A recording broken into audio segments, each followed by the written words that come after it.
Allahumma salli ala habibina wa syafiina wa maulana Muhammadin sallallahu alaihi wa alihi wasallam. Bapak Ibu yang sangat berbahagia, pertama-tama kita bersyukur bersua kembali dalam keadaan sehat walafiat. Pertemuan kita kali ini kita akan meneruskan pelajaran hikmah kita, pelajaran buku Syarah Bidayatul Hikmah. Terakhir kita sudah sampai di sekitar halaman 111 atau 112. Kita masih berbicara tentang cara memahami sesuatu. Kalau bahasa awam, memahami sesuatu. Kalau bahasa filsafatnya, bahasa hikmahnya itu mengabstraksi.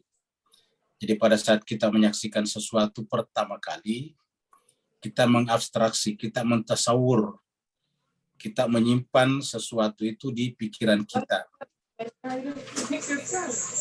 Tadinya tersimpan di luar, sekarang tersimpan di dalam diri kita, mental kita. Status wujudnya juga menjadi berubah. Jadi tadi wujudnya di luar namanya wujud khariji, seperti batu di luar, kita sering menggunakan istilah batu di luar. Batu itu berat. Tapi begitu kita abstraksi, begitu kita tasawur, begitu kita simpan di dalam diri kita, dengan cara pertama kali melihat batu itu, maka batu itu tersimpan dalam pikiran kita. Namanya terabstraksi, berubahlah menjadi wujud pikiran, wujud mental, wujud zihni namanya. Wujud yang ada dalam diri kita. Nah, pada saat menjadi wujud yang ada dalam diri kita, batu yang kita persepsi itu atau batu yang kita abstraksi itu sama dengan batu yang di luar, tetapi yang ada dalam pikiran kita tidak terbawa efek-efeknya, pengaruh-pengaruhnya. Seperti beratnya batu tidak ikut, api, panasnya api tidak ikut, air, basahnya air tidak ikut. Tetapi walaupun tidak ikut beratnya batu, panasnya api, dan basahnya air, tetapi pikiran kita tetap memahami dalam abstraksi itu, dalam tasawur itu, bahwa yang namanya api itu panas. Ya, jadi ketika kita melihat api, tidak berani kita mendekat, karena di pikiran kita tahu api panas. Jadi namanya faham, jadi mafhum namanya.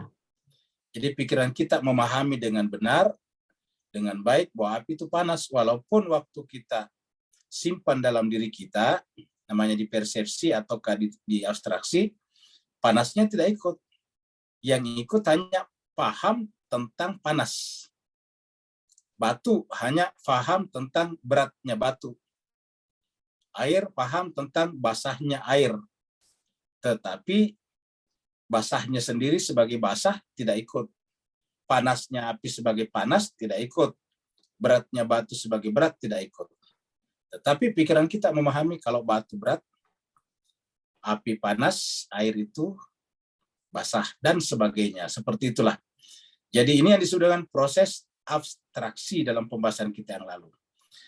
Nah, pada saat terjadi proses abstraksi, tersimpan dalam pikiran kita dengan gambaran yang kita lihat di kali pertama itu, lalu kemudian kita lihat lagi di tempat lain, batu yang berbeda, tapi kita langsung mengatakan itu batu. Ya, kenapa tiba-tiba kita mengatakan itu batu? Ya, karena kita sudah mengenali batu melalui penglihatan kita pada yang pertama. Jadi batu yang ada dalam pikiran kita menjadi bahan untuk mengenali batu-batu yang lain. Sehingga batu-batu yang lain itu begitu kita lihat terjadi namanya asosiasi. Pikiran kita langsung terasosiasi kepada batu pertama. Oh, ini batu. Sama dengan yang pertama. Walaupun tidak persis sama, misalnya bentuknya beda. Tapi kita kenal ini adalah batu. Jadi kita langsung mengenal, oh ini adalah batu.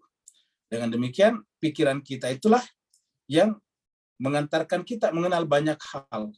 Yang ada dalam pikiran kita itu lalu kemudian tidak dibatasi pada satu batu tertentu. Tapi berlaku pada batu manapun. Karena berlaku pada batu manapun, kita sebut dengan universal. Universal. Nah, ketika kita melihat batu di luar, dimanapun, di negara manapun, setiap kita melihat batu tertentu, kita sebut batu partikular, batu khusus, batu khas, maka kita sebut itu dengan misdak. Misdak itu adalah yang membenarkan batu yang ada dalam pikiran. Ingat kata misdak dari kata sodakah, sidq. Jadi batu itu membenarkan konsep batu yang ada di dalam pikiran kita. Konsep batu yang ada dalam pikiran kita itu ketika melihat batu yang ada di luar, batu di luar itu namanya membenarkan misdak dari batu yang ada dalam pikiran kita. Batu yang ada dalam pikiran kita berubah menjadi konsep universal, bisa berlaku pada batu manapun juga. Namanya universal. Mari kita teruskan pembahasan ini di halaman-halaman selanjutnya.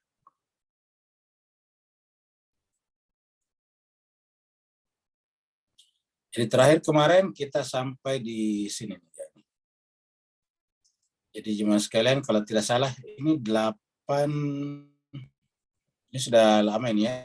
Terakhir kemarin, kita kemarin tidak kasih tanggal ya. Tanggal yang lalu kan adalah 15 ya. Jadi kita ulangi saja dari sini. Jadi jemaah sekalian, kita informasikan sedikit ya, bahwasanya anggaplah misalnya kita melihat dua jenis hal, yaitu A dan B. A adalah kapur, yang satunya adalah arang. A, B. A kapur, B arang. Nah sekarang, kalau kita mengabstraksi kapur, nanti abstraksi kita itu hanya berlaku untuk kapur. Kalau kita mengabstraksi arang, maka pikiran kita hanya berlaku pada arang manapun juga. Tidak mungkin abstraksi kita pada kapur diberlakukan pada arang. Begitu ya, tidak mungkin abstraksi kita tentang arang diberlakukan pada kapur. Bisa saja, tetapi harus naik ke atas kriterianya, yaitu misalnya materi, benda. Begitu kita sebut materi atau benda terindra, ya masuk kapur, masuk arang. Tapi kalau kita bicara kapur sebagai kapur, ya tentu arang tidak masuk. Kita bicara arang sebagai arang, tentu kapur tidak masuk. Jadi artinya apa? Ini melahirkan perbedaan. Karena kan intinya adalah kenapa terjadi perbedaan. Nah, jadi jika kita mengasumsikan konsep A, katakanlah misalnya kapur. Ya, dia abstraksi dari individu luar. Maksud individu luar itu item. Ya, partikular yang ada di luar, itu kapur. Jadi kalau kita mengabstraksi kapur yang ada di luar, dan juga ada juga di luar juga arang, kemudian dan dapat diterapkan dan diaplikasikan kepada kedua individu luar tersebut, maka di sini kita dapat menggambarkan beberapa keadaan. 4 keadaan mungkin. Kapur, arang. Ya, jadi ada kapur. Jadi 4 ini. Ya. Yang pertama, konsep A, kapur ya. Ini kita anggap A, kapur. Ini konsep kapur. Hanya benar, jadi konsep ini paham, yang dipahami oleh pikiran kita. Mafhum. Ya. Jadi yang dipahami oleh pikiran kita tentang A, yaitu tentang kapur, hanya benar dan valid pada karakteristik khusus individu luar kapur. Jadi kita tulis di sini nih gambarannya di sini ya. Kalau kita punya 2 hal di sini, ya, punya 2 hal, punya 2 kapur dan ini adalah arang. Ya. Ini adalah arang. Ini arang hitam ya. Kalau arang itu harusnya hitam. Ya. Jadi kalau arang ini harusnya hitam. Ya. Yang katanya arang. Ya. Ini adalah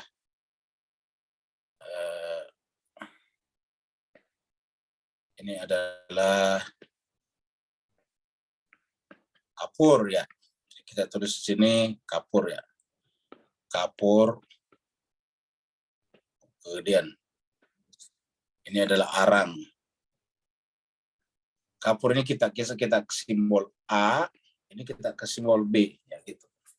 Jadi kalau kita melihat kapur sebagai kapur, tentu konsep kita tentang kapur ini tidak bisa diterapkan pada arang. Konsep kita tentang arang tidak bisa diterapkan pada kapur. Ya, jadi kalau kita mengabstraksi A, dia hanya bisa diterapkan itu artinya dikenakan, ya diasosiasikan kepada kapur. Walaupun bentuknya beda-beda, bisa bulat begini, bisa panjang. Kalau yang dipakai nulis kan misalnya panjang. Nah, kapur itu kan Bapak sekalian batu kapur ya. Arang itu batu arang. Batu arang ini bisa seperti misalnya batu bara, itu batu arang namanya. Karena dia berbentuk arang. Nah, jadi sama-sama batu kapur, batu arang, batu bara. Ya. Hitam, ini adalah putih. Ya.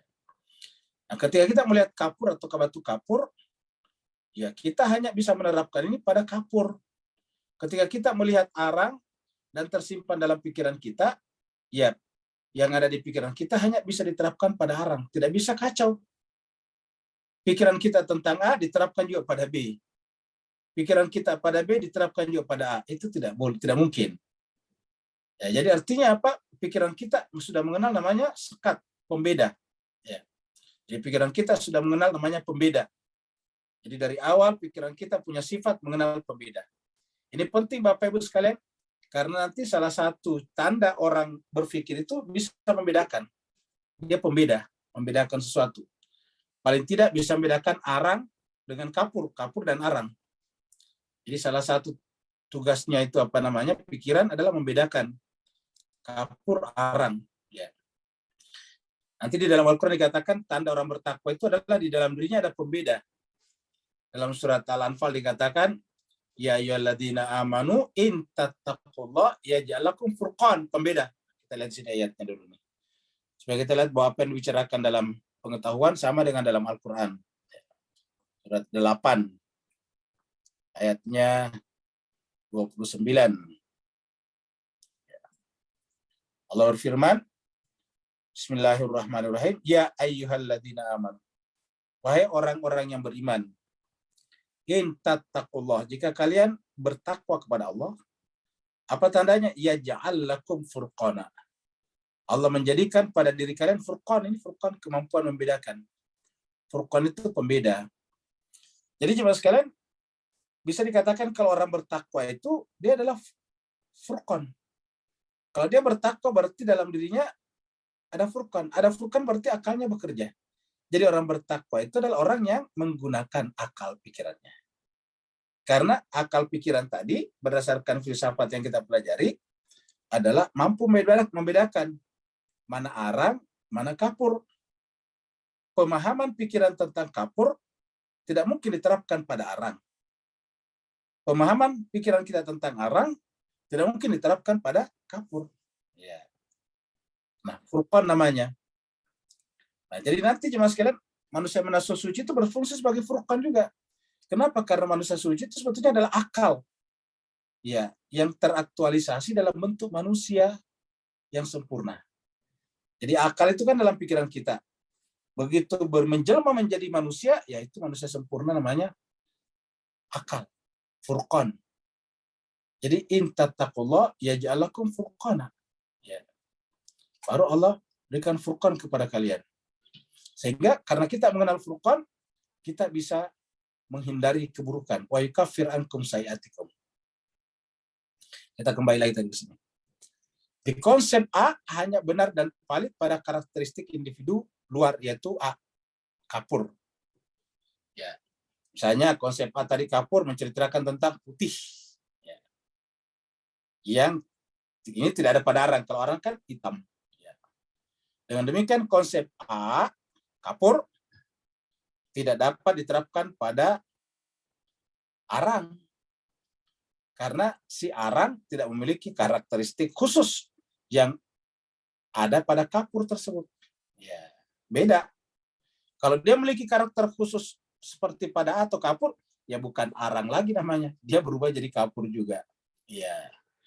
Jadi ini bertentangan dengan asumsi bahwa konsep A bisa diterapkan pada kedua individu. Jadi kalau ada yang mengatakan bahwa konsep A bisa diterapkan pada B, C, D, itu adalah tidak benar.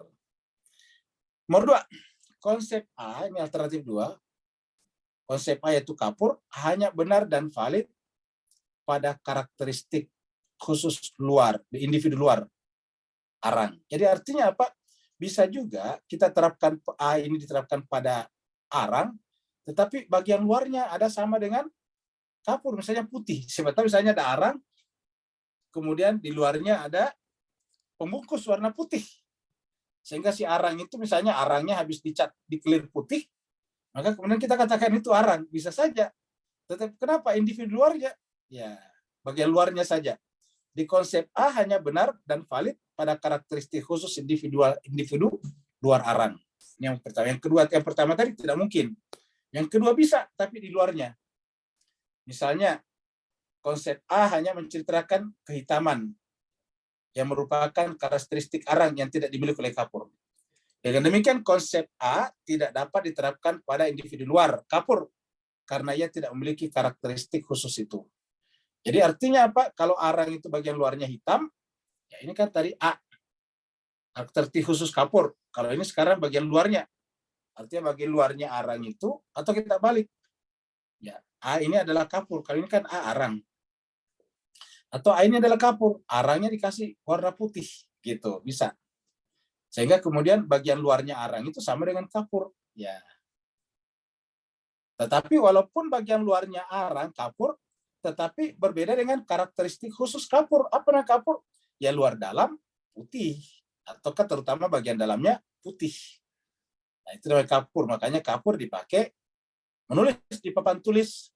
Dan dulu Bapak Ibu sekalian, waktu kita masih menulis pakai kapur di papan tulis, maka papan tulisnya itu harus hitam karena kapurnya putih. Ya. Jadi dulu itu bukan whiteboard namanya, tapi blackboard. Ya, jadi papan hitam namanya dulu. Sekarang karena tintanya warna macam-macam, ya dia bisa diterapkan pada papan putih. Makanya papan sekarang namanya whiteboard, ya papan putih. Kalau dulu kan namanya papan hitam. Kenapa? Karena dipakai nulisnya adalah kapur. Kapur adalah putih. Ya, jadi kita teruskan. Misalnya konsep A hanya menceritakan kehitaman yang merupakan karakteristik arang yang tidak dimiliki oleh kapur. Dengan demikian, konsep A tidak dapat diterapkan pada individu luar kapur. Ya, kenapa luarnya? Ia tidak memiliki karakteristik khusus luar tersebut. Ya, ini bertentangan dengan asumsi bahwa konsep A bisa diterapkan pada kedua individu luar tersebut. Salah lagi. Yang ketiga, ya. Karena ini kita sudah terangkan minggu lalu, jadi kita lebih cepat biar lebih banyak yang kita dapat.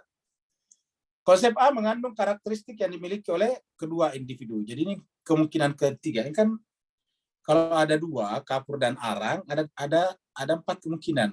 Ya, ada 4 kemungkinan. Ini hanya berlaku pada A saja, tidak berlaku pada B.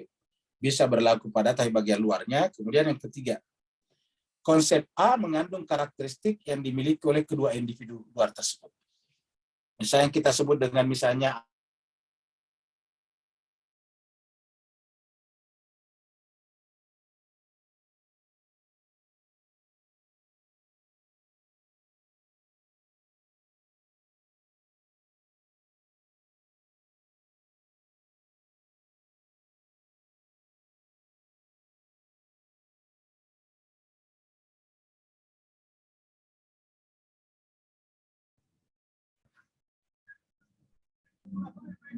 Hilang suara Ustadz ya?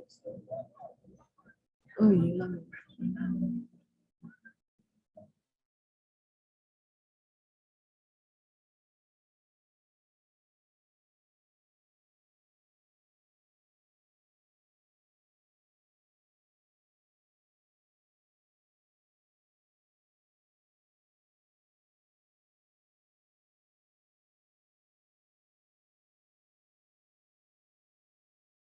Bapak sekalian, mohon maaf tadi keluar ya, kita masuk lagi. Jadi kita masuk lagi. Ya. Nah ini dia tadi. Jadi 3, konsep A, benda A, mengandung karakteristik yang dimiliki oleh kedua individu luar tersebut, yaitu sama-sama putih. Misalnya kapur sama terigu. Nah, kapur terigu kan sama-sama putih. Ya, ingat, kapur dan terigu sama-sama putih. Yang kita bicarakan kapur di sini kapur bubuk, kan ada kapur bubuk. Yang dulu sebelum dibuat jadi kapur tulis itu kapur bubuk aslinya. Batu kapur, terus kemudian dihancurkan jadi bubuk. Kapur bubuk. Ya, terigu juga adalah bubuk. Sama-sama bubuk. Ya. Nah, sekarang yang bubuk kapur mirip bagian luar penampakannya dengan bubuk terigu, sama-sama putih. Jadi kita anggap konsep A mengandung karakteristik yang dimiliki oleh kedua individu luar tersebut. Kata individu luar ini di luar diri kita ya, wujud khariji, wujud luar maksudnya. Jadi terigu dan kapur di luar itu sama, di luaran. Yakni konsep A mengandung putih, ya. mengandung sifat putih. Ya. Ini bahasanya mengandung keputihan, tidak bagus ya bahasa Indonesia, kalau keputihan maknanya lain. Jadi mengandung unsur putih begitu. Jadi konsep A mengandung unsur putih yang merupakan karakteristik khusus individu luar kapur. Ya. Dan kehitaman, hitam, unsur hitam yang merupakan karakteristik khusus individu luar arang. Dalam keadaan demikian, konsep A tidak dapat diterapkan pada individu luar kapur dan individu luar arang. Jadi dalam keadaan demikian, konsep A tidak dapat diterapkan pada individu luar kapur dan individu luar arang. Ya. Apa sebabnya? Apabila kita menganggap yang namanya A itu adalah hitam dan putih sekaligus. Nah, itu tidak mungkin. Boleh kalau tadi kita katakan bahwa A adalah terigu dan B adalah kapur. Ya, boleh secara konsep, secara luaran, secara penglihatan. Tetapi tetap karakteristik khususnya beda. Kapur dan terigu beda. Ya, artinya walaupun kita bisa tunjuk bahwa itu kapur dan itu terigu sama warnanya, tetapi yang dipahami pikiran kita, wujud zihni kita itu berbeda. Apa perbedaannya? Pikiran kita memahami yang namanya terigu itu bisa dimakan, bisa dibuat kue adonan. Sedangkan yang namanya kapur tidak, rusak kita, teracuni kita kalau kita memakannya. Jadi secara lahirnya sama. Ya, bahkan pada tingkat tertentu karena sama zohirnya, kita bisa salah sangkanya terigu padahal kapur, sangkanya kapur padahal terigu. Ya. Jadi artinya ada karakteristik khusus yang ada pada terigu, tidak ada pada arang, ada pada terigu ada pada kapur, karakteristik khusus kapur juga tidak ada pada terigu. Sehingga walaupun sama-sama kelihatannya tidak bisa diterapkan pada keduanya. Ini bertentangan dengan asumsi bahwa konsep A bisa diterapkan pada kedua individu luar tersebut. Jadi terbukti lagi. Nomor 4, konsep A tidak mengandung karakteristik yang dimiliki oleh kedua individu luar tersebut. Misalnya kita punya konsep A. Konsep A itu diterapkan pada kapur dan arang tidak ada. Ya, misalnya kita bisa konsep A. Yang kita bayangkan konsep A itu adalah gas misalnya. Menguap. Ya tentu tidak ada pada arang, tidak ada pada terigu. Misalnya. Contohnya di sini adalah, yakni konsep A. Konsep A tidak mengandung karakteristik yang dimiliki oleh arang dan kapur. Karena tadi di atas contohnya arang dan kapur, Pak Bu sekalian. Nah, jadi konsep A bisakah diterapkan pada arang, bisakah diterapkan pada kapur. Ya. Jadi kalau di sini tadi, jadi kita bisa juga membuat A di sini. Ya. A di sini. Ya. Yang A ini kita konsepsi, kalau kita konsepsi A, warna putih, nah tentu berlaku pada kapur. Ya. Kalau kita konsep A, warna hitam, tentu berlaku pada arang. Ketika konsep A kita putih, tentu tidak berlaku pada arang. Ketika konsep A kita hitam, tentu tidak berlaku pada kapur. Begitu konsep A kita. Jadi tidak bisa diberlakukan pada kapur kalau isi kepala kita hitam. Tidak bisa diberlakukan pada kapur kalau isi kepala kita putih. Ya, seperti itu. Nah, sekarang jemaah sekalian, 4. Konsep A tidak mengandung karakteristik yang dimiliki oleh kedua item tersebut.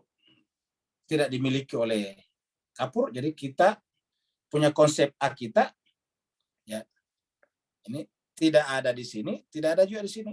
Ya. Kita membuat konsep dalam pikiran kita tentang konsep A. Kemudian kita terapkan kepada kapur, tidak cocok. Tidak ada. Kita terapkan pada arang, tidak ada. Ya, jadi apa yang terjadi? Konsep A tidak mengandung karakteristik yang dimiliki oleh kedua unsur luar tersebut. Yaitu konsep A tidak mengandung sifat putih. Ya. Yang putih adalah ciri daripada kapur. Sedangkan konsep A di kepala kita tidak ada unsur putihnya. Ya, yang merupakan ciri-ciri daripada kapur. Dan juga tidak mengandung unsur hitam yang merupakan karakteristik atau ciri khusus daripada arang. Ya. Jadi kita punya konsep A, mau diterapkan kepada arang, tidak ada hitamnya, mau diterapkan kepada kapur, tidak ada putihnya. Sedangkan yang nampak jelas bagi kita arang itu kan hitam. Yang nampak jelas di pikiran kita kalau kapur ya putih. Bagaimana kalau ternyata konsep di pikiran kita, konsep sesuatu yang disebut A itu tidak ada ciri arangnya, tidak ada juga ciri kapurnya. Dalam keadaan demikian, kata penulis buku ini, berarti konsep A diabstraksi dari unsur yang sama yang terdapat pada kedua individu luar tersebut. Jadi artinya, gini Pak Bu sekalian. Kalau kita mempunyai konsep A, ini konsep A. Kita punya konsep A ini, konsep A. Konsep A ini tidak ada secara khusus pada kapur. Apa secara khusus pada kapur? Yaitu putih. Ini tadi kita tulis di sini putih. Konsep khusus di sini adalah putih. A juga tidak bisa diterapkan pada arang karena tidak punya sifat khusus yang ada pada arang, yaitu apa? Hitam. Jadi kita punya konsep A mau diterapkan secara khusus kepada kapur tidak bisa. Kenapa? Karena sifat khusus yang kita tanggapi dari kapur adalah putih. Sifat khusus yang kita tanggapi dari arang adalah hitam. Di pikiran kita A itu apa? Bukan putih, bukan hitam. Ya. Tapi bagaimana caranya supaya A bisa diterapkan pada kedua-duanya? Yaitu meninggalkan sifat khusus kapur dan sifat khusus arang, yaitu hitam. Kita kembali kepada sifat yang menyamakan keduanya. Yaitu apa tadi? Materi. Sifat yang menyamakan keduanya adalah materi. Jadi, dua-duanya disebut dengan materi. Materi, ya materi. Benda. Jadi materi namanya. Jadi, sifat yang ada pada kapur dan pada arang adalah materi. Ketika kita yang ada di pikiran kita konsep materi, jadi A itu adalah kita konsepsi materi. Materi itu adalah lawannya non materi. Maka kemudian masuk kapur, masuk arang. Ya. Bisa diterapkan pada kapur, bisa diterapkan pada arang. Ya, seperti itu. Jadi Bapak Ibu sekalian, mudah-mudahan bisa mengantarkan sedikit. Di konsep A tidak mengandung karakteristik yang dimiliki oleh arang, ya, ataupun kapur.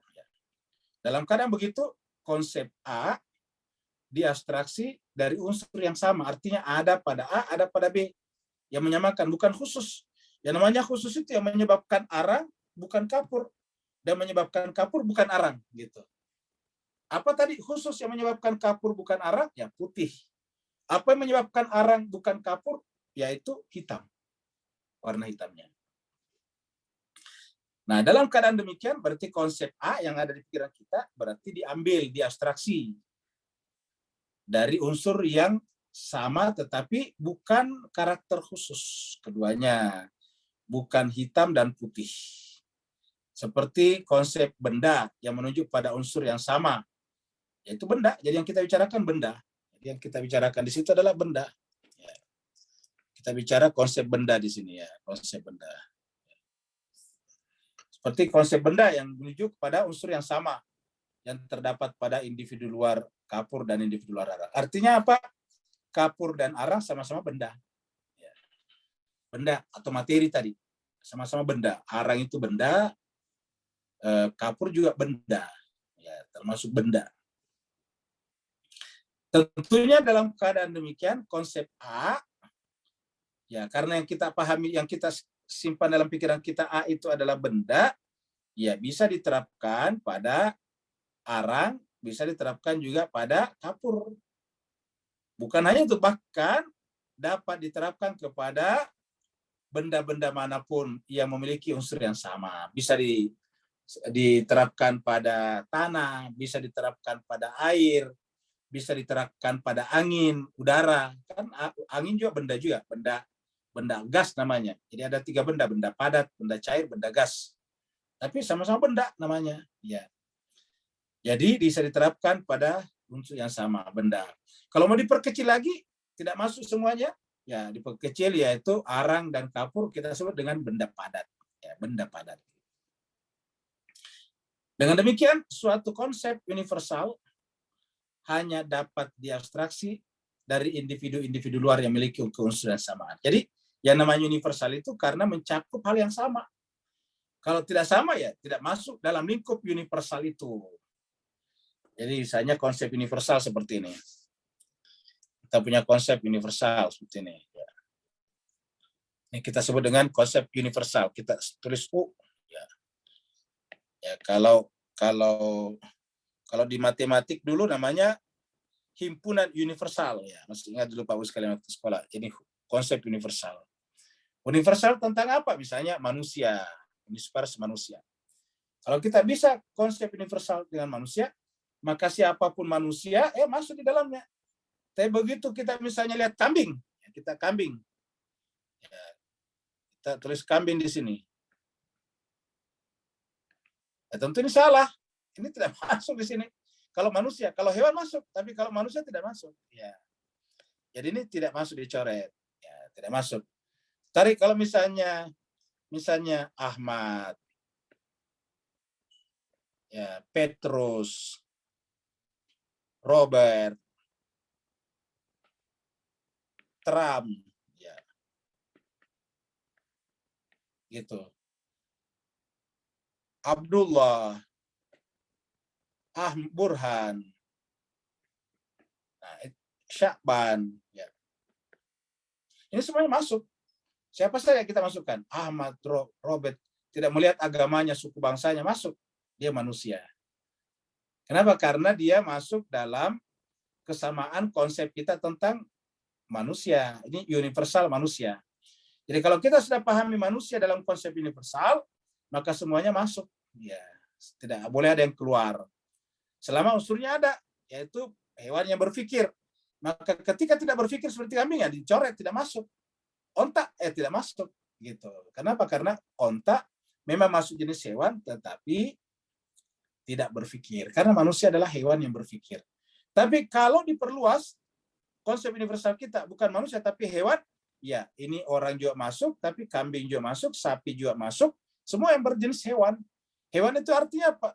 Yang hidup, bergerak-gerak. Nah itu hewan namanya. Yang disebut hewan itu ada hidup dan bergerak. Pohon hidup tapi tidak bergerak, tidak pindah-pindah tempat, maksudnya tidak mobile. Sampai sekarang setahu saya belum ada pohon yang pindah-pindah, maksudnya berjalan-jalan. Karena di berjalan-jalan bukan pohon namanya, tetapi hewan. Hewan itu adalah berpindah-pindah tempat dengan sendirinya. Nah, jadi kita teruskan lagi tadi. Tentunya dalam keadaan demikian, konsep A dapat diterapkan pada kedua individu luar tersebut, yaitu pada arang dan kapur, karena dua-duanya disebut benda. Bukan bicara hitam dan putih lagi, tapi benda. Bahkan karena yang kita pahami adalah benda, konsep A di kepala kita benda, bahkan bisa diterapkan kepada semua individu luar, semua benda-benda di luar diri kita yang memiliki unsur yang sama, yaitu benda. Begitu kita bicara malaikat, tidak masuk. Kenapa bukan benda? Begitu kita bicara wahyu, bukan benda. Jadi selama dia masuk sebagai benda, maka dia masuk kategori itu. Ini kenapa kita pelajari? Ini kita bicara tentang konsep universal dan partikular sebetulnya. Jadi universal dan partikular. Tadi misalnya sini, universal adalah manusia. Manusia kan tidak punya wujud luar, dia hanya di kepala. Jadi manusia ini adalah konsep yang ada di pikiran kita, mafhum yang ada dalam pikiran kita. Begitu kita melihat orang di luar, Pak Ahmad, Pak Petrus misalnya, maka itu namanya misdak dari manusia. Misdak dari manusia. Robert, misdak daripada manusia. Abdullah, misdak daripada manusia. Begitu seterusnya.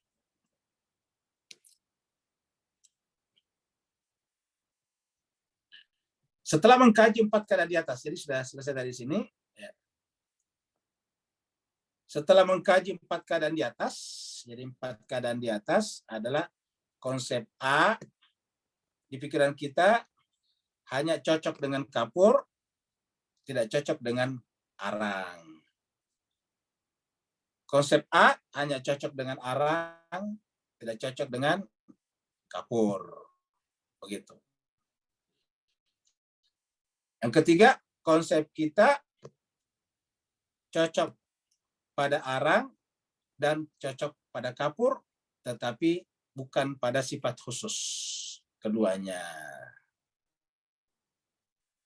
Yang adalah bagi yang bisa diterapkan pada yang lain, bukan hanya kapur kepada yang lebih besar. Kalau misalnya arang dan padatnya tidak pada ciri khususnya sama satu arang dan kapur. Jadi batu. Kalau kita konsepnya di kepala misalnya batu, bisa diterapkan pada kapur karena kapur kan batu juga. Arang batu juga, batu bara. Nah, tetapi kalau air bukan batu, gas bukan batu. Nah, maka kemudian ada lagi konsep yang bisa mencakup segalanya, yaitu benda. Seperti itu Pak Bu sekalian. Jadi semakin meluas pikiran kita, semakin mencakup segalanya. Semakin meluas pikiran kita, semakin mencakup segalanya. Ya. Makanya dalam hierarki ini kan berhierarki nih Pak Bu sekalian. Sebetulnya intinya adalah hierarki. Ya. Kita misalnya bicara arang. Ya. Misalnya arang di sini tadi, arang. Ya. Arang ya, ini arang, ini adalah kapur. Kapur arang. Ya. Konsep A misalnya hanya cocok pada arang, ya arang tidak cocok pada K. Konsep K, kapur tidak cocok pada A. Bisa Kak yang cocok keduanya? Bisa, misalnya batu. Konsep A di sini adalah batu, ya batu. Maka ini boleh diterapkan di sini, boleh diterapkan di sini, ya gitu. Ketika kita bicara batu lebih luas kan. Bicara arang hanya cocok dengan arang, bicara kapur hanya cocok dengan kapur. Kapur manapun. Kapur yang kita temukan di negara manapun cocok. Nah, begitu masuk konsep yang lebih tinggi yaitu benda, berlaku pada arang, berlaku pada kapur, lebih luas lagi. Jadi artinya apa? Semakin universal, ya, semakin mencakup, semakin universal, semakin mencakup. Nah sekarang, ketika sampai pada puncak, artinya apa? Dia mencakup segala-galanya. Jadi ketika kita berbicara tentang Tuhan, maka begitu berbicara tentang Tuhan, dia akan mencakup segala-galanya. Maka wajarlah kalau Tuhan mengatakan, kemana saja engkau menghadapkan wajah, yang kamu saksikan adalah dia. Fa'ainama tuwallu fathamma wajhullah. Begitu kita bicara tentang yang paling di atas, ini yang paling universal. Dia mencakup segala-galanya. Dalam Al-Quran disebut dengan muhit. Ala kulli syai'in muhit. Dia mencakup, meliputi segala sesuatunya. Itu. Jadi kita teruskan. Setelah mengkaji 4 keadaan di atas, jadi saya ingin menyampaikan dengan konsep ini, kalau pengetahuan kita tentang Tuhan sempurna, maka pengetahuan kita tentang lain menjadi sempurna. Coba renungkan Pak Bu sekalian. Iya. Contoh yang tadi ini, kalau kita punya pengetahuan tentang benda, maka begitu kita lihat kapur, oh itu benda. Itu apa, arang benda, kapur benda. Pasti kita bisa kenal. Ya. Begitu kita bicara dengan lebih tinggi, yaitu Al-Haq, Sang Universal Sejati, maka semuanya dikenal. Itulah sebabnya para nabi dan rasul mengenal semuanya. Ya, mengenal semuanya. Orang yang tawaf aja di Ka'bah, dia bisa kenal mana manusia beneran dan mana yang bukan manusia beneran. Kenapa? Karena ma'rifat kepada Allah yang sempurna akan mengungkapkan rahasia segala sesuatu. Ya. Seperti dalam surat Al-Baqarah ini kita lihat. Ini berkali-kali kita angkat karena ini penting. Ayatnya 32.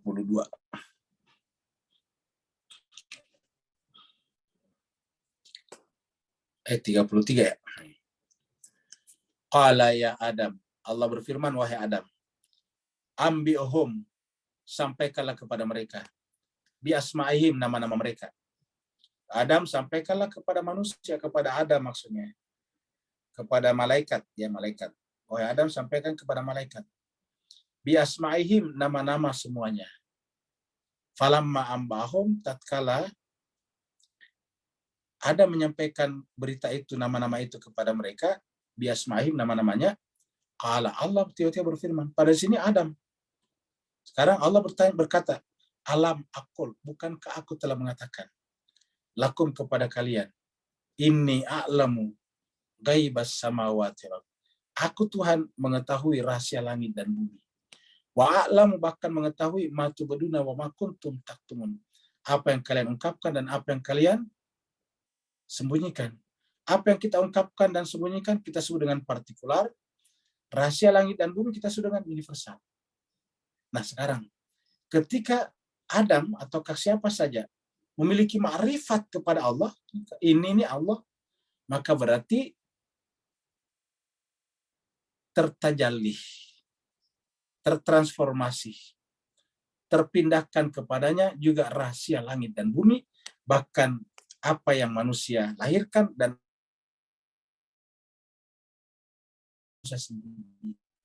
terampakkan semuanya.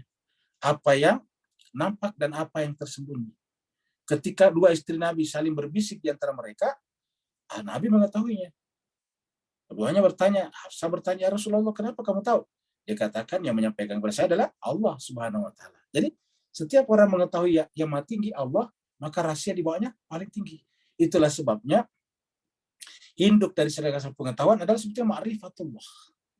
Kalau dalam dunia pengetahuan umum disebut induk pengetahuan adalah filsafat. Kan gitu. Kalau di dalam dunia luar sana, filsafat itu adalah induk segala pengetahuan. Kalau dalam pandangan Islam, dalam pandangan irfan, induk segala pengetahuan adalah ma'rifat kepada Allah. Begitu orang ma'rifat kepada Allah, maka semuanya terungkapkan rahasia-rahasianya. Seperti kata Allah, inni a'lamu ghaibas samawati wal ardh. Aku tahu rahasia langit dan bumi. Ya. Kita teruskan lagi. Ya. Jadi kita teruskan. Jadi setelah mengkaji 4 keadaan di atas, 4 kemungkinan, kita dapat menyimpulkan bahwa satu konsep dapat diterapkan kepada individu-individu yang beragam. Maksudnya item-item yang beragam jika diabstraksi dari unsur yang sama. Maksudnya yang ada di kepala kita terdapat pada partikularitas tersebut. Terdapat pada individu-individu yang beragam tersebut. Ya, contohnya tadi misalnya konsep kita tentang kapur. Dimanapun ketemu kapur, bisa diterapkan konsep kapur kepada misdak kapur tersebut. Ya, kenapa? Karena ciri-cirinya ada pada diri kita, ada pada konsepsi pikiran kita. Bukan diabstraksi dari individu-individu yang beragam, yang berbeda, yang sepenuhnya berbeda, bukan. Dan tidak memiliki unsur kesamaan sedikit pun juga. Dalam hal ini, keadaan keempat yang disebutkan di atas dapat dibenarkan dan diterima. Kalau misalnya seperti ini. Kesimpulan.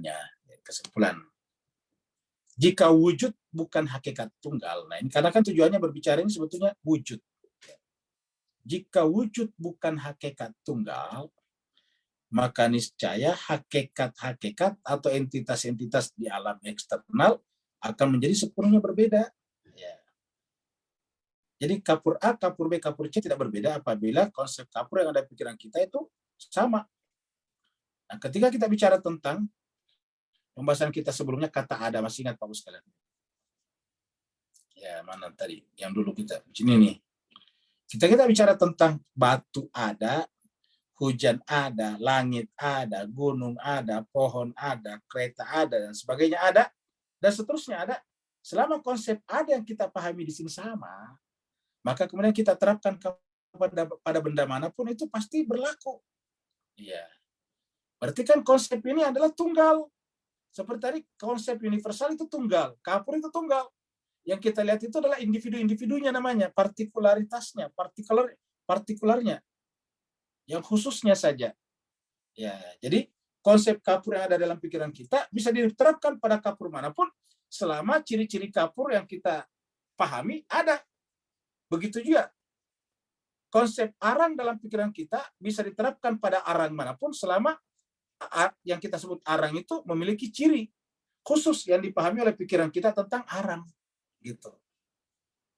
Bagaimana caranya arang dan kapur bisa masuk dalam pikiran kita dan dianggap sama?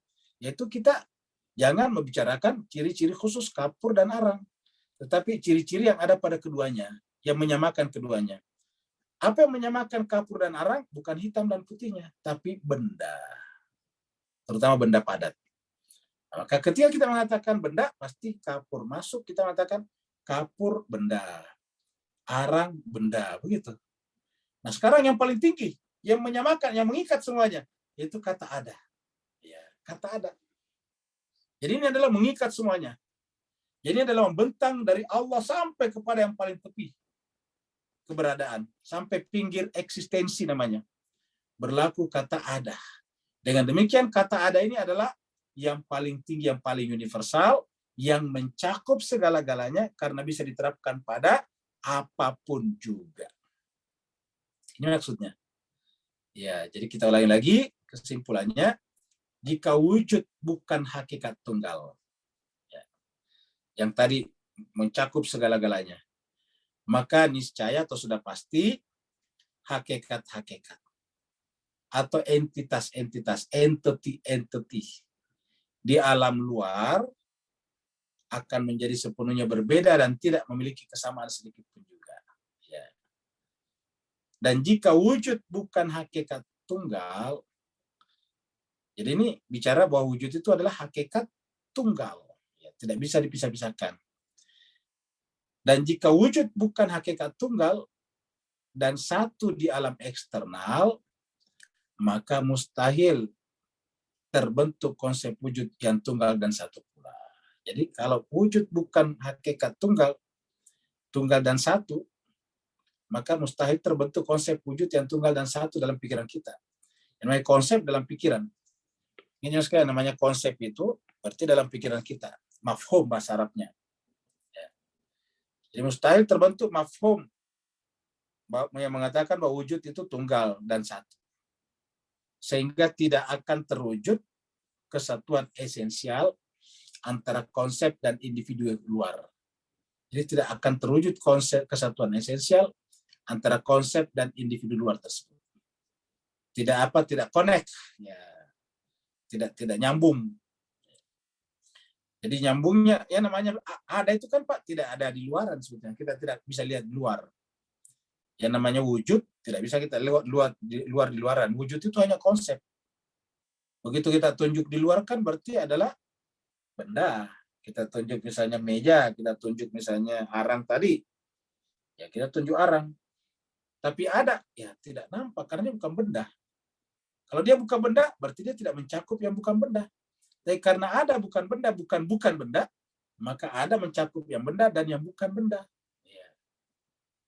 Mencakup yang gaib ataupun yang syahada. Karena menjangkau semuanya. Jadi kita ulangi lagi. Jika wujud bukan hakikat tunggal dan satu di alam eksternal, maka mustahil terbentuk konsep wujud yang tunggal dan satu pula, sehingga tidak akan terwujud kesatuan esensial antara konsep yang ada di pikiran kita ini, antara konsep dan individu luar. Individu luar artinya partikularitas yang ada di luar. Jadi yang di luar ini kita pahami ada karena sama dengan konsep ada yang ada dalam pikiran kita.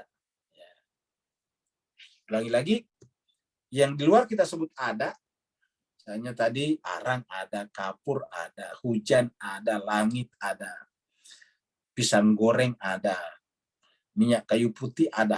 Ya, semuanya ada. Kenapa? Karena sejalan dengan konsep ada yang dipahami oleh pikiran kita. Sehingga bisa diterapkan dimanapun juga. Seperti tadi, kalau konsep itu tidak bisa diterapkan pada kapur, ya kita salah kalau mengatakan itu kapur. Kalau konsep kita tidak berlaku pada arang dan kita katakan arang, ya kita ditertawain orang itu arang. Nah, kenapa kita semua terima kalau ini ada, itu ada berlaku? Karena konsep ada yang ada pada setiap pikiran manusia sama dengan entitas-entitas luar yang juga mengada pada konsep ada tersebut. Atau yang tercakup dalam konsep ada tersebut. Mustahil suatu konsep yang tunggal dapat terbentuk dari abstraksi. Jadi ulangi lagi, mustahil satu konsep yang tunggal dapat terbentuk dari abstraksi individu-individu luar yang sepenuhnya berbeda, yang tidak memiliki kesamaan sama sekali. Tidak memiliki kesamaan sedikit pun. Ketika abstraksi ini mustahil terjadi, ingat abstraksi Bapak sekalian, yang tidak hadir pada pertanyaan, abstraksi itu adalah menyimpan sesuatu dalam pikiran kita, abstraksi namanya. Ya, abstraksi. Jadi masih ada gambar kita kalau tidak salah di sini. Ya. Ada gambar kita di sini, ini abstraksi namanya, batu. Simpan di pikiran kita, ini abstraksi. Ya. Ketika kita memiliki pahaman tentang batu dari proses abstraksi, pahaman ini nanti bisa diterapkan pada benda-benda manapun yang memiliki ciri khusus ini. Semua benda yang memiliki ciri khusus yang kita abstraksi dari batu, dengan gampang kita katakan itu batu. Ada sana lagi, batu lagi, satu batu lagi. Ya. Batu. Ini namanya abstraksi, nanti penerapan kepada benda lain. Yang diterapkan apa? Yang konsep kita dari batu, diterapkan pada benda lain. Maka selama itu sama cirinya, maka dia masuk kategori batu. Begitu juga kata ada tadinya. Jadi pada saat kita mengkonsepsi batu, sebetulnya yang ikut terkonsepsi adalah kata ada. Ya, yang nampak apa? Batunya. Ada itu tidak kelihatan, karena ada itu bukan benda. Ya. Tapi dipahami, makanya kita bisa terapkan pada benda apapun yang belum pernah kita lihat. Ya, kita ditanya, dari mana? Dari Papua. Apa yang ada di sana? Buah merah, kamu gitu. Kenapa? Karena kita katakan buah merah ada. Karena kita sudah mengerti konsep ada. Dan jemaah sekalian, tidak pernah ada di dunia ini orang yang ragu tentang ada. Kata ada maksudnya. Ragu misalnya bahwa di pasar ada dijual daging atau tidak. Tetapi kata ada tidak pernah ragu. Semua orang berbicara tentang ada, tidak pernah ragu tentang apa itu ada. Bahkan tidak pernah sampai sekarang ada orang bertanya apa itu ada. Sejak kita di sekolah, baik sesama murid, sesama pelajar, ataupun guru tidak pernah bertanya apa itu ada. Coba. Yang ditanyakan kepada kita itu adalah apa itu langit, apa itu bintang. Kamu mau jadi apa? Saya mau jadi polisi. Apa itu polisi? Nah, ditanya begitu. Tapi tidak pernah tanya apa itu ada. Kenapa? Karena ada ini adalah konsep yang sangat jelas dalam pikiran kita. Dia badihi, ya, dia sangat jelas, dia sangat clear, very very clear. Sangat-sangat jelas.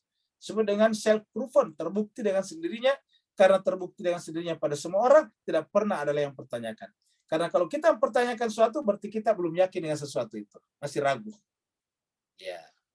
Maka jemaah sekalian, tidak pernahnya muncul pertanyaan apa itu ada, menunjukkan ada itu adalah satu konsep yang terang benderang, seterang matahari di siang hari. Jadi kita teruskan. Jadi mustahil suatu konsep yang tunggal dapat terbentuk dari abstraksi luar yang sepenuhnya berbeda, yang tidak memiliki kesamaan sedikit pun. Ketika abstraksi ini mustahil terjadi, penerapan dan aplikasi konsep itu pun secara otomatis tidak benar. Jadi kalau abstraksi ini tidak terjadi, ya penerapannya tentu tidak benar. Karena bagaimana kita menerapkan sesuatu yang tidak terkonsepsi terlebih dahulu pada pikiran kita. Dengan demikian dapat dipastikan bahwa individu-individu luar, kata individu luar selalu kita ulangi sesuatu yang ada di luar pikiran kita. Jadi kata individu luar ini adalah item-item, ya, hal-hal yang ada di luar pikiran kita. Memiliki kesamaan dalam hakikat wujud.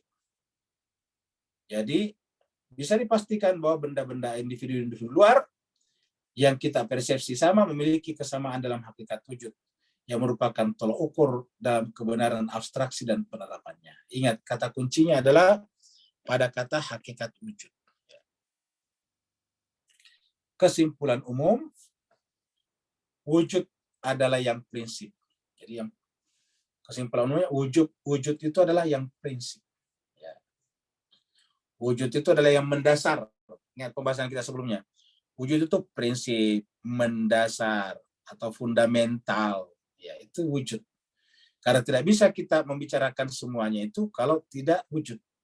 Jadi pada dasarnya terjadi perbedaan kelihatannya kapur dengan arang, terjadi perbedaan kelihatannya antara pohon dengan hewan-hewan, bahkan terjadi perbedaan antara hewan-hewan, terjadi perbedaan antara bumi dan langit kelihatannya, tetapi mereka semuanya dicakup oleh hal yang sama.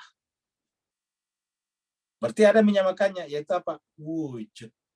Kenapa? Karena konsep wujud ini bisa diterapkan pada bumi, bisa diterapkan pada langit. Bisa diterapkan pada matahari, bisa diterapkan pada bintang-bintang. Bisa diterapkan pada kue bolu, bisa diterapkan pada kereta cepat. Bisa. Kenapa? Karena wujud adalah mencakup segala-galanya. Berarti ketika kita berbicara segala-galanya, sehingga semua yang kelihatannya berbeda itu, kita bicarakan karena semuanya disamakan oleh satu hal, yaitu wujud. Dan karenanya, yang membuat mereka semuanya kelihatannya ada, yaitu adalah karena konsep wujud. Wujudlah yang utama, wujudlah yang prinsip, wujudlah yang fundamental, wujudlah yang paling mendasar. Begitu pula wujud merupakan hakikat tunggal, karena tidak bisa dibagi-bagi. Ya. Hakikat tunggal tidak bisa dibagi-bagi. Kenapa? Tidak ada lagi juga sesuatu yang berada di luar wujud. Ya. Dia adalah hakikat tunggal. Kalau kita bicara arang, masih terbatas pada benda-benda yang memiliki ciri khusus arang. Dan tidak berlaku pada benda-benda yang tidak memiliki ciri khusus arang. Dan kalau kita bicara tentang ada, semuanya mencakup di dalamnya. Ya. Konsep wujud bersifat univokal. Jadi kita muncul lagi di sini. Konsep wujud adalah bersifat univokal. Jadi konsep wujud itu bersifat univokal. Apa arti univokal? Ketika kita mengatakan kue ada, makanan ada, kata ada di sana maknanya sama. Kue ada, langit ada, bintang ada, bulan ada, semuanya sama. Tidak ada bedanya.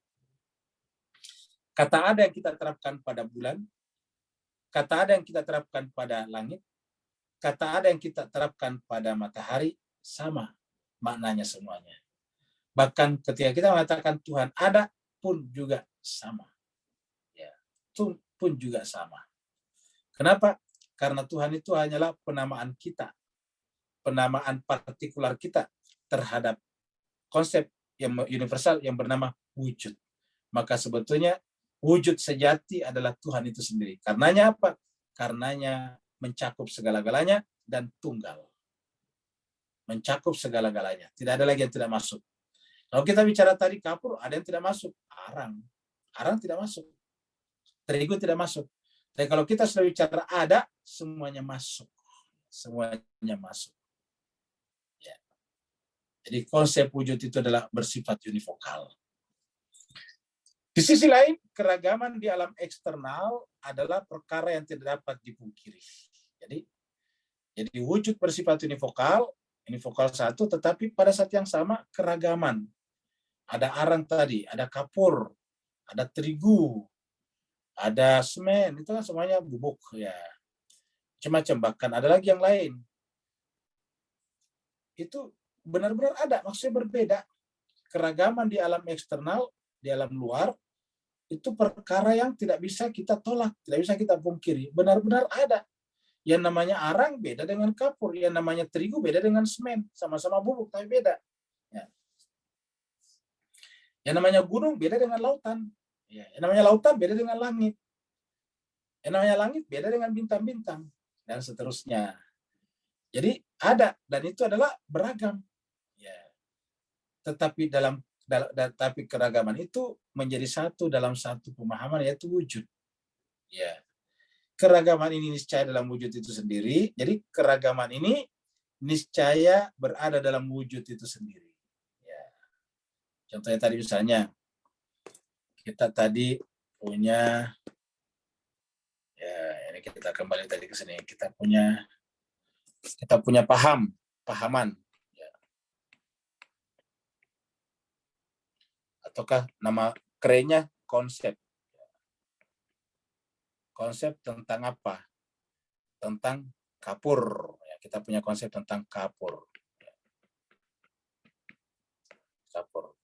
Maka konsepnya, konsep pemahaman kan di pikiran. Ingat, namanya konsep paham itu di pikiran.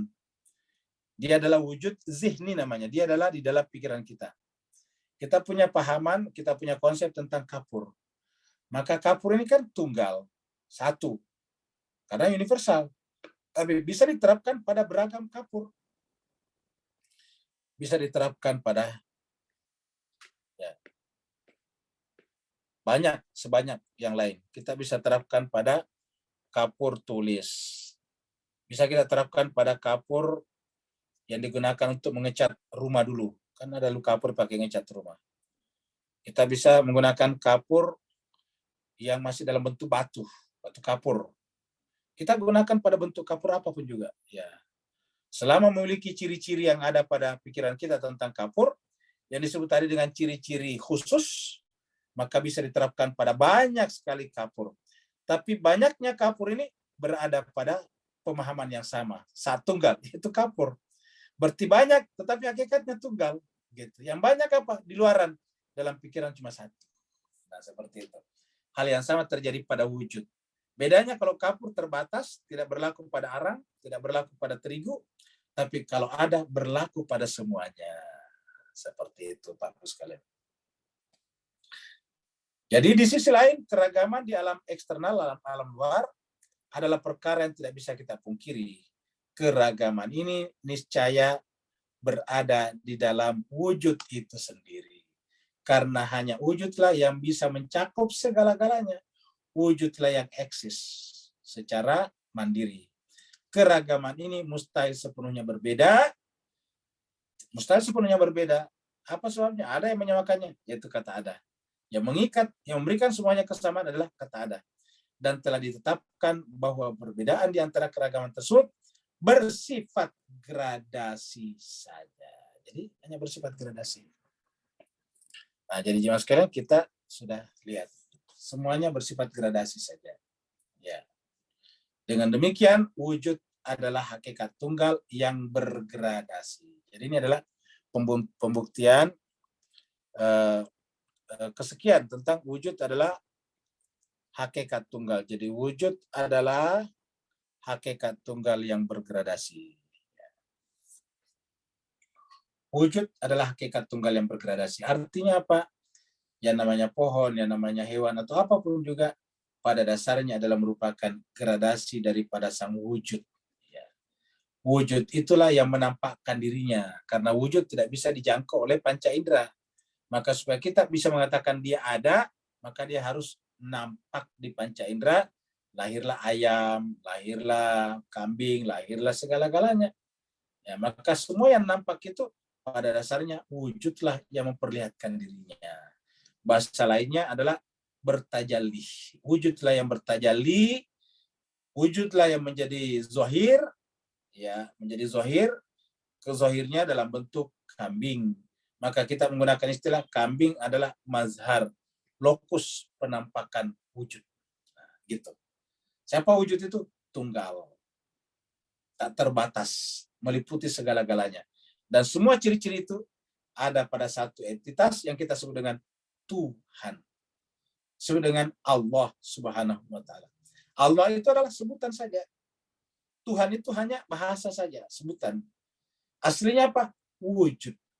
Wujud itulah nanti yang disebut dengan anta dalam kata-kata la ilaha illa anta. Wujud itulah nanti yang kita sebut dengan huwa dalam kata la ilaha illa huwa. Wujud itulah nanti yang disebut dalam kata ana. La ilaha illa ana. Innani ana Allah. La ilaha illa ana. Karena dia, saya, dan engkau sama-sama mengandung wujud. Jadi kata Anda, engkau, kata dia. Jadi penggunaan kata dia, huwa, kemudian engkau, anta, ya. Anta. Kata saya, anak. Ini sebetulnya adalah satu, yaitu ada. Ya. Wujud. Ya. Kenapa kita bisa mengatakan huwa? Ya karena dia ada. Kenapa kita mengatakan anta? Ya karena dia ada. Coba kalau tidak ada, tidak mungkin kita mengatakan anta. Kenapa mengatakan anak? Ya karena dia ada. Jadi hakikatnya yang berkata, yang kita katakan la ilaha illa huwa. Huwa. Yang kita katakan la ilaha illa anta. Anta. La ilaha illa ana. Semuanya adalah wujud ada. Ya. Lalu kemudian bagaimana yang banyak ini benda-benda? Itu caranya dia menampakkan dirinya dalam bentuk gradasi. Karena salah satu sifat mendasar daripada wujud adalah bergradasi. Ya. Jadi salah satu sifatnya ini adalah bergradasi.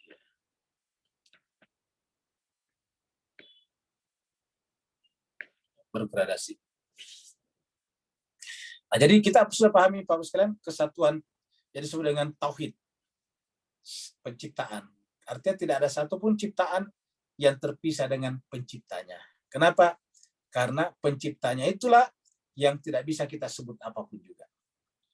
Kita hanya menyebut huwa karena kita membicarakan dia. Kita menyebut anta karena berbicara langsung kepadanya. Kita mengatakan kata anak karena aku kita adalah diwakili akunya. Begitulah semuanya. Iya. Apa saja kita sandangkan kepadanya itu hanyalah merupakan predikat. Ya. Bahkan dalam irfan kita pun menyebutkan bahwa perbuatan itu perbuatan af'al adalah merupakan jelmaan daripada sifat. Sifat-sifat. Sifatnya. Sifatnya ini adalah jelmaan daripada zatnya. Zat ini adalah merupakan rahasia mutlak. Yang bisa dilihat adalah sifat dan perbuatannya, af'al. Maka kita sudah pelajari dalam irfan, tauhid kita ini 3. Tauhid zat, tauhid sifat, tauhid af'al. Ya.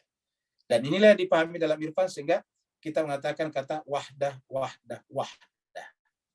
Wahdah perbuatannya, wahdah sifatnya, dan zatnya. Nah, jadi jemaah sekalian berbahagia, yang bisa kita lihat perbuatannya, dari perbuatan itu kita tahu sifatnya. Tetapi sifatnya membuat kita tidak bisa mengetahui zatnya. Kecuali kita tahu satu, bahwa ada. Nah, ingat. Satu-satunya kita tahu kalau ada sifat, berarti ada pemilik sifat. Ingat, ada pemilik sifat. Jadi si ada itu pemilik sifat. Ya, ada pemilik sifat. Ada itu adalah pemilik sifat. Jadi nama gelaran yang paling cocok dengan ini adalah ada. Ya.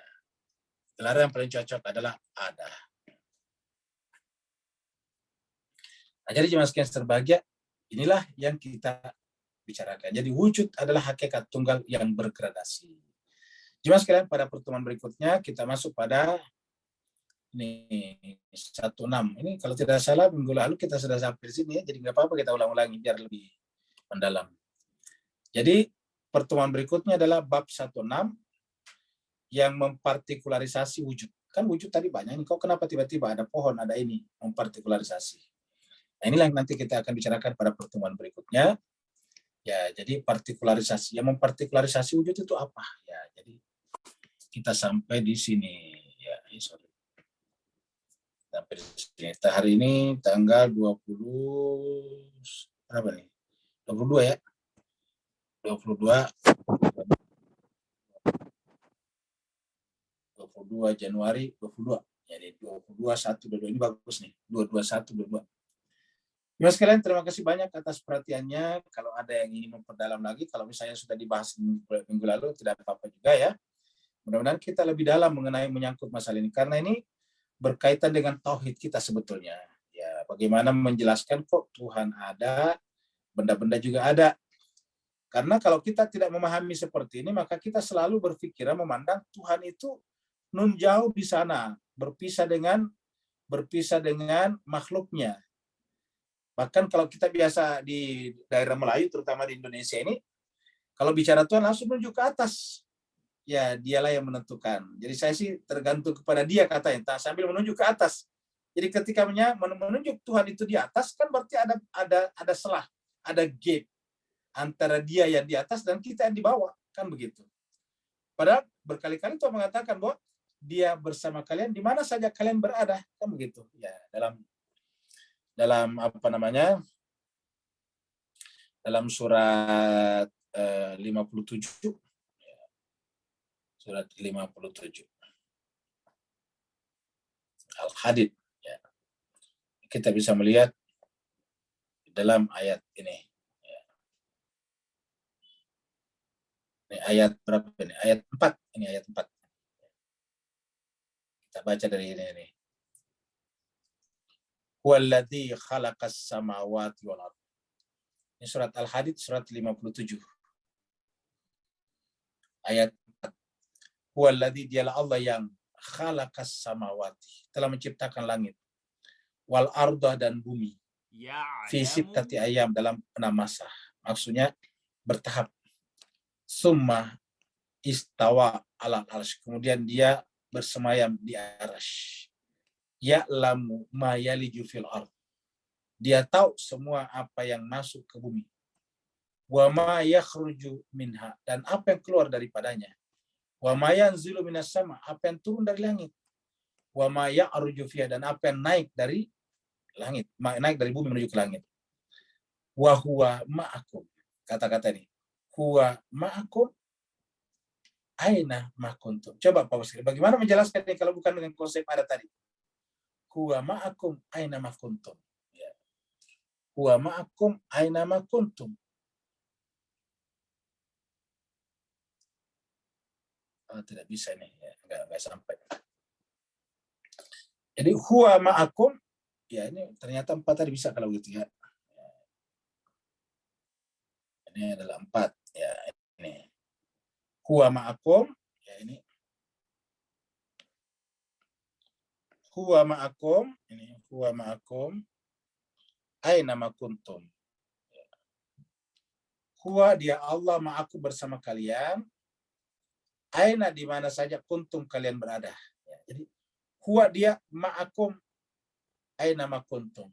Kita pernah dikatakan huwa fis samai wa huwa fil ardi. Dia ada di langit dan dia ada di bumi. Huwa ma'akum aina ma kuntum. Di surat Al-Baqarah yang paling terkenal, fa aina ma walillahil masyriq wal maghrib fa aina ma tuwallu fa thamma wajhullah. Jadi bukan hanya kum, tapi siapa saja. Di ayat berikutnya, surat berikutnya, surat Al-Mujadalah, huwa ma'ahum aina makanu. Allah bersama mereka di mana saja mereka berada. Nah, bagaimana menjelaskan kebersamaan ini? Ya, itu ternyata ada, karena tidak ada satupun yang ada yang punya entitas kecuali mengandung status ada.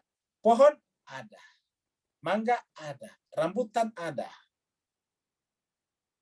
langit ada, sekolah ada, kota-kota ada. Jadi semuanya mengandung kata ada.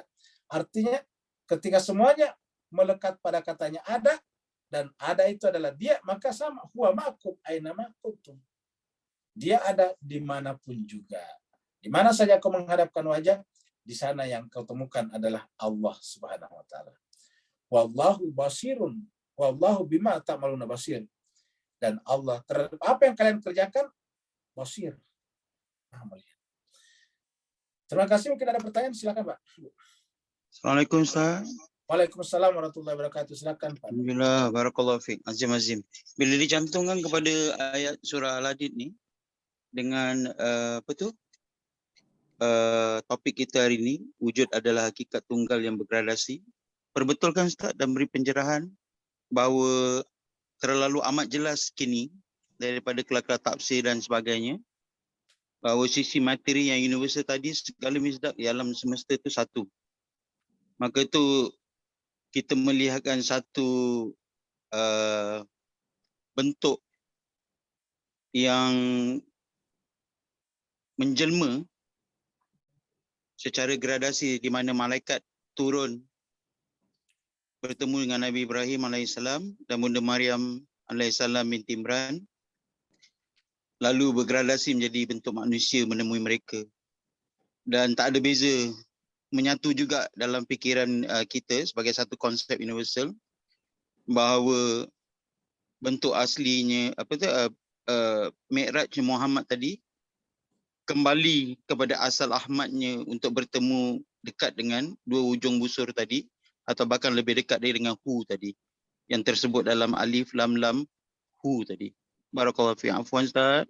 Baik, terima kasih banyak. Ini bagus ya. Jadi yang dipahami Pak Nur sudah bagus ya. Jadi kita lihat tadi apa namanya surat Maryam dulu ya. Surat Maryam tadi di sini ya.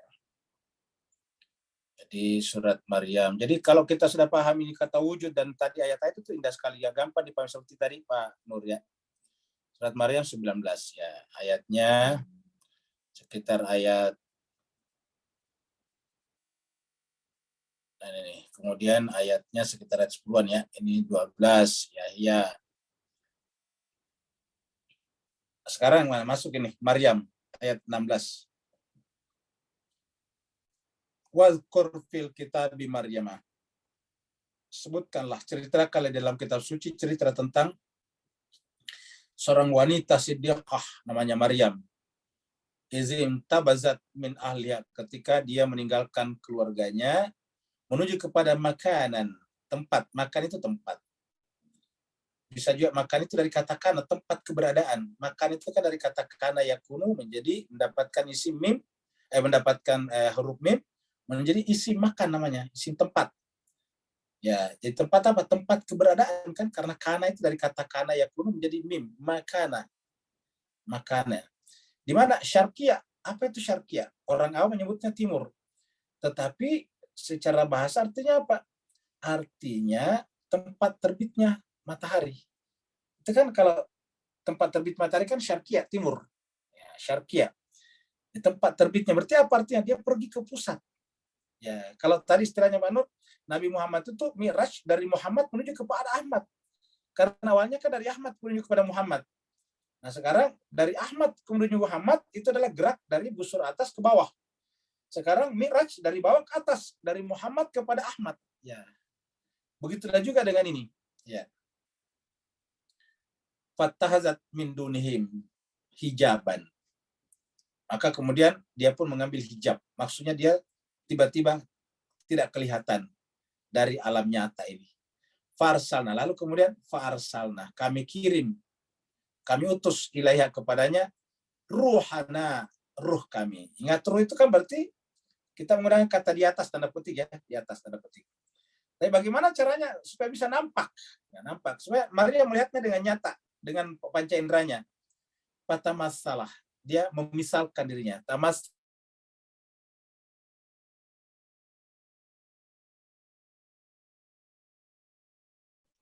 basyaran sawiya. Fatamassalaha basyaran sawiya.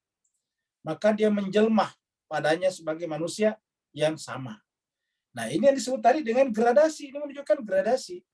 Gradasi dari mana? Dari alam cahaya kepada roh, lalu kemudian kepada basyar. Ini gradasi ke bawah.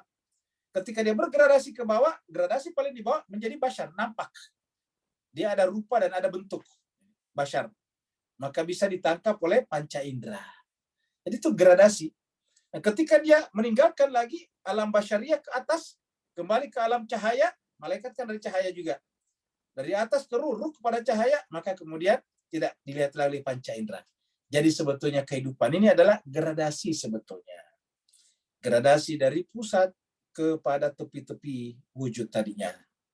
Nah, begitulah. Sehingga tugas kita sekarang ini adalah seperti Maryam tadinya, agar kita memahami ini bergerak. Ya.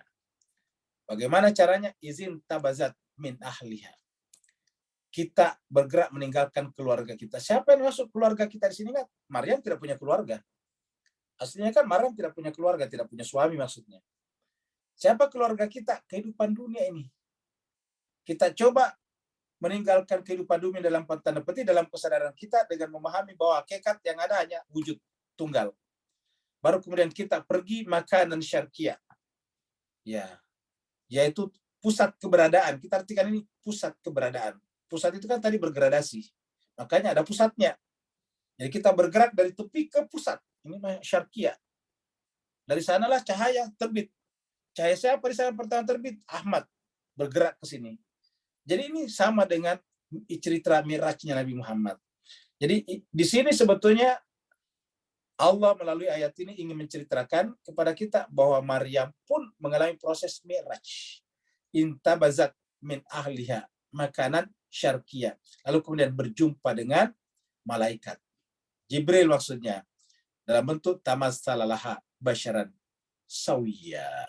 Ini menjelaskan tentang apa yang disebut dengan gradasi tashkik al-wujud. Tashkik itu gradasi wujud.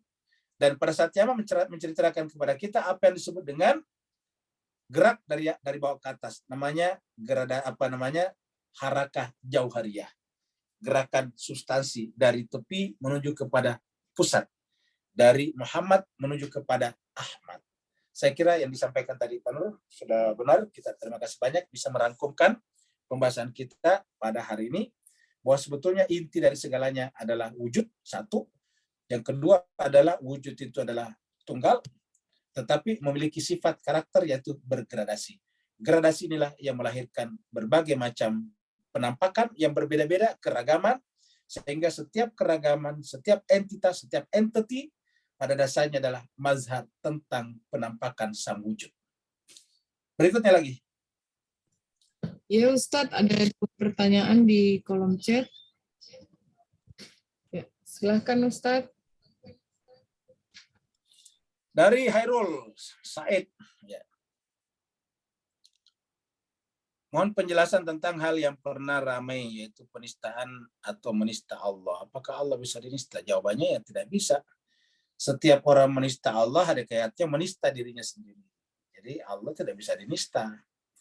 Ya, kenapa? Karena Allah itu tidak punya nista, tidak punya cacat. Ya, setiap orang menista Allah, menista dirinya sendiri. Dalam kata-kata in ahsantum li anfusikum wa in asatum falaha. Itu surat Al-Isra.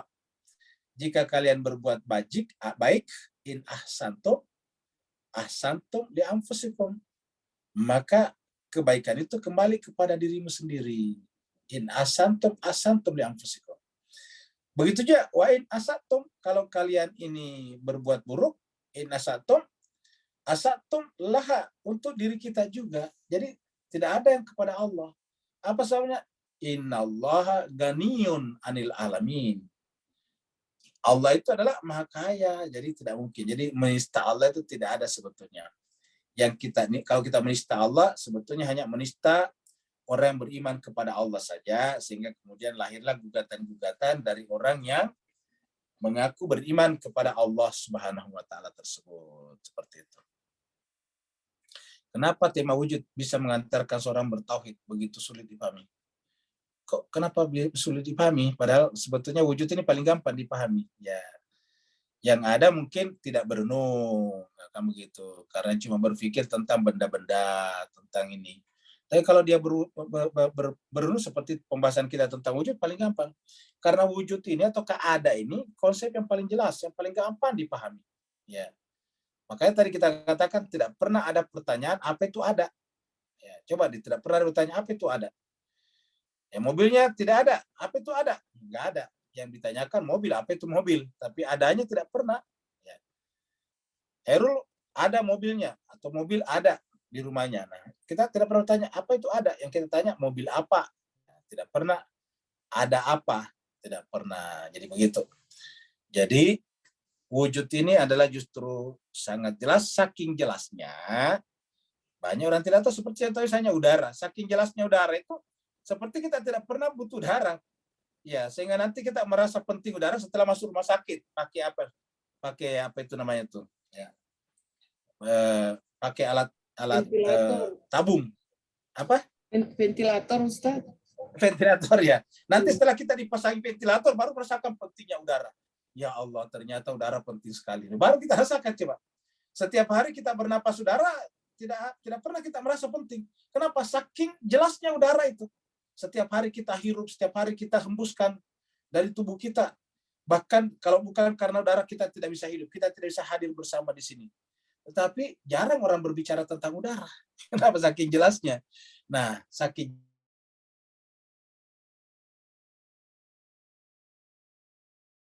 pentingnya udara pada kehidupan. Banyak, coba bayangkan. Padahal sepenting-pentingnya temannya itu, lebih penting udara bagi dirinya. Temannya itu bisa hilang setahun, 2 tahun, selamanya aja tidak ada masalah. Tapi coba kalau udara hilang, kita tidak bisa hidup. Jadi sedemikian jelasnya udara sampai orang tidak merasakan keberadaannya. Begitu juga saking jelasnya wujud sampai orang tidak merasakan eksistensinya atau makna wujud itu sendiri dalam kehidupannya. Seperti itu. Kemudian dari Pak Burhan, perkataan Allah itu tetap tidak menggambarkan Tuhan yang sebenarnya. Jawabannya iya. Ya. Karena dia hanya sebutan namanya predikat. Ya, untuk menandakan wujudnya. Allah ini kan punya arti secara bahasa. Allah punya arti secara bahasa. Allah dari kata al-ilah. Ilahun, bentuk nakira, ditambah alif lam ma'rifah menjadi al-ilah.